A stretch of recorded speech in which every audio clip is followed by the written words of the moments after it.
အခု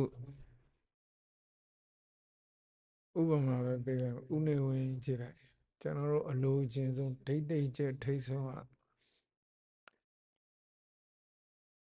ဘယင်ပဲဆိုတော့ဗျာတမန်တော်ပြောပြောဝင်ကြီးကျုပ်ပြောထိတ်ဆုံးရောက်တယ်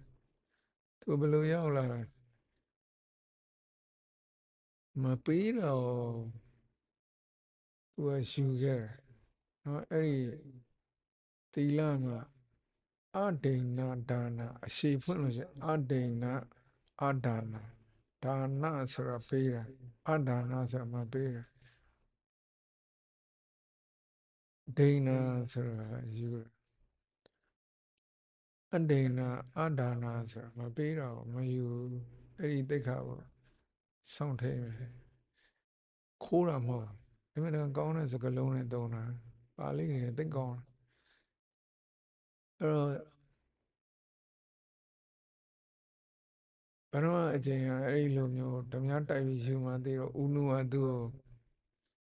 အိမ်ဆောင်ဆွေရဆိုလွှဲပေးလိုက်အဲ့လိုမပေးရင်သူကအဲ့ကြတဲ့ဓမြတိုက်မှာအဲ့သူကပေးလိုက်တော့ခဏထိန်ပြီးတော့သူပြန်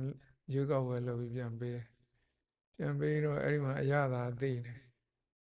အဲ့62ခုနှစ်မှာလာ2ရက်နေမှာတခါဓမြတိုက်ပြီးတော့မပေးတာကိုယူအဲ့ဒါတဏ္ဍနဲ့ခေါင်းတေးပြီးတော့အာနာသိမ့်တာခုမင်းအောင်လည်းမတည်တယ်အတေနအာဒါနမပေးတော့ဘူးဘယ်သူမှမပေးလဲတတိုင်းပြည်လုံးကမပေးဘူးတတိုင်းပြည်လုံးကမဲထဲ့ပြီးနော်မှုတာဝါဒအောင်သုံးပြီးတော့ယူတာဘာလို့သုံးတော့လဲမဲ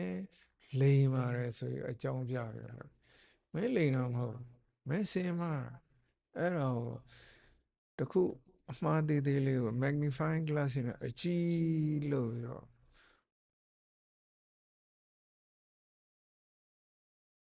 အကြောင်းကောင်းပြပြီးတော့